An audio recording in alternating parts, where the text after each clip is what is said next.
injineer Cabdullaahi Cali Xasan oo muddo 30 sanadood ku soo dhex jiray howlaha samafalka horumarinta dhaqaalaha iyo nidaamka dawliga ahna ka soo qabtay jago ilaa heer wasiir ah lehna khibrad aqoon karti amaano iyo waayo aragnimo ku filan ayaa maanta Muqdisho kaga dhawaaqay inuu yahay musharax u taagan xilka madaxweynaha Soomaaliya wada tashi dheer iyo tala wadaag aan la sameeyay qaybaha kala duwan ee bulshada Soomaaliyeed muddo ka badan 2 sano waxaan go'aansaday oo halkaan ugu cadeynayaa shacabka Soomaaliyeed inaan ahay murashax u taagan xilka Jamhuuriyadda Federaalka ee Soomaaliya 2022-2026 injineer Cabdullaahi Cali Xasan oo fahamsan baahida loo qabo dawlad sal adag leh ayaa shirkiisa jaraa'id ee uu ku qabtay magaalada Muqdisho kuna shaacinayay musharaxnimadiisa waxa uu ku sharaxay sababaha ku kalifay in uu jagada kursiga ugu sareeyo dalka oo isu soo sharaxo waxaan rabaa ugu horeyn bahda saxaafadda ee halkan ku sugan iyo xildhibaanada golaha shacabka iyo kuwa aqalka sare iyo shacabka Soomaaliyeed ee daawanaya inaan la wadaago sababaha igu dhaliyay inaan xilkan u soo istaago anigoo og in xilkan uu yahay mid aad u culus iyo sababaha aan nafteyda u soo hormariyay iyo waxa aan qaban karo oo la iga filan karo haddii xilkan Ilaahay u guuleeyo subxaanahu wa ta'aala waxaan marka hore hormarsanayaa arar yar waxaan wada ogsoonahay maanta 62 sano kadib markii aan ka xorownay gumaysiga oo aan gobonimada qaadanay shacabka Soomaaliyeed maanta waxaa haysta oo uu la dhibaataysan yahay duruufo qallafsan oo isugu jira abaaro oo ay ka mid yihiin faqri amni darro maamul xumo iyo cadaalad darro waxaana sababay dawlad xumo ku tagrifal awoodeed iyo khilaaf siyaasadeed oo soo noqday 62 sano tan iyo markii aan xornimada qaadanay waxaan aaminsanahay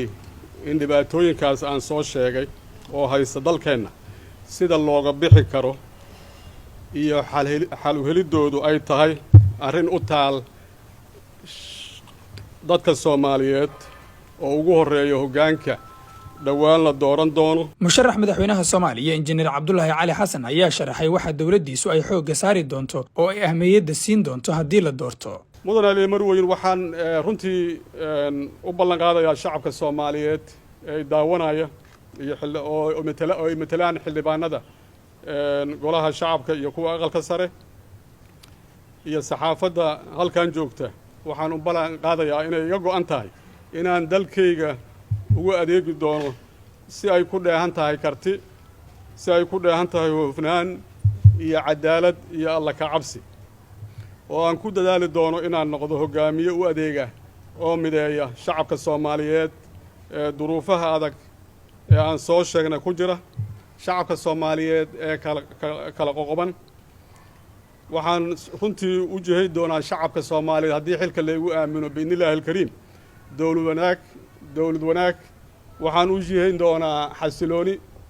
waxaan u jeehay doonaa horumar dhaqaale waxaan u jeehay doonaa horumar bulsho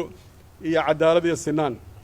musharaxa ayaa soo hadal qaaday arrimaha maqaamka caasimadda iyo baahida loo qabo doorasho qof iyo cod ah isagoona baaq u diray xildhibaanada labada aqal ee baarlamaanka federaalka qodobka shanaad oo isleeyahay wax ka qabo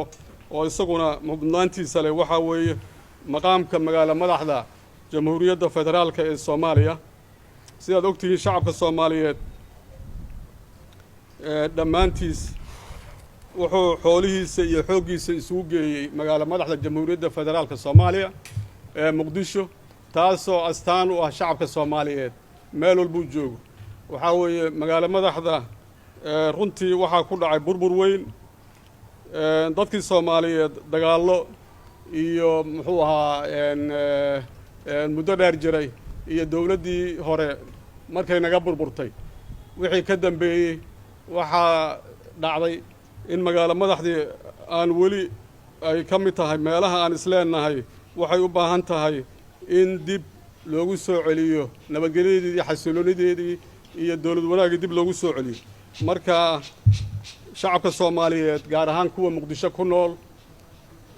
waxaan sida dastuurka ku cad waxaan runtii ka howlgeli doonaa in magaalada muqdisho ama magaalo madaxdu ay yeelato maamul dadku uu soo doorto isla markaana sida dastuurka waafaqsan Soomaalidu ka heshiiso nooca maqaamka ay yeelanayso magaalada Muqdisho. Injineer Cabdullaahi Cali Xasan waxa uu ku dhashay magaalada Muqdisho December 12 sanadkii 1964. waxbarashadiisii asaasiga ahayd ee dugsiga hoose dhexe iyo sare waxa uu ku soo qaatay isla magaalada Muqdisho intii u dhaxaysay sanadihii 1970 ilaa 1982. waxbarashada dugsiga sare ayuu ku qaatay macadka farsamada gacanta ee magaalada Muqdisho sanadihii 1978 ilaa 1982. waxbarashadiisa heerka koobaad ee jaamacadda ayuu ku dhamaystay Muqdisho dhamaadkii 1984 waxa uu ka qalin jabiyay kulliyadda ganacsiga iyo farsamada ee jaamacadda ummadda Soomaaliyeed halkaas oo ku bartay culuumta injineeriyadda ee dhismaha BSc degree. sanadku markuu ahaa 1989 ilaa 1990 waxa uu galay waxbarasho sare heerka labaad ee dhinaca maamulka ganacsiga MBA isagoo ka mid noqday 210 aqoonyan oo loo tababaray maamulka dalka ee ay maalgelisay dowladda Mareykanka. Injineer Cabdullaahi Cali Xasan ayaa sidoo kale waxa uu ka shaqeeyay hay'ado samafal kuwa ka shaqeeya dhinaca horumarinta iyo arrimaha bulshada. March 2017 ilaa Abriil 30 2019 waxa uu ahaa gudoomiyaha hay'adda waxbarashada iyo horumarinta ee Center for Education and Development. Janaayo February 2017 waxa uu ahaa musharax madaxweynaha Jamhuuriyadda Federaalka ah ee Soomaaliya. May 1 2019 ilaa October 24 2020 waxa uu noqday wasiirka ganacsiga iyo warshadaha ee Jamhuuriyadda Federaalka ah ee Soomaaliya. Injineer Cabdullaahi Cali Xasan waxa uu dalka gudihiisa iyo dibaddiisa uu kaga qayb galay seminaaro iyo tababaro heer caalami ah kuwaas oo sare u qaaday heerkiisa aqooneed iyo waxqabadkiisa ku aadan dhinaca maamulka iyo ganacsiga, horumarinta iyo sidoo kale arrimaha bini'aadanimada iyo gargaarka degdega ah. Maxamed Iidle, warbaahinta Dalsan, Muqdisho.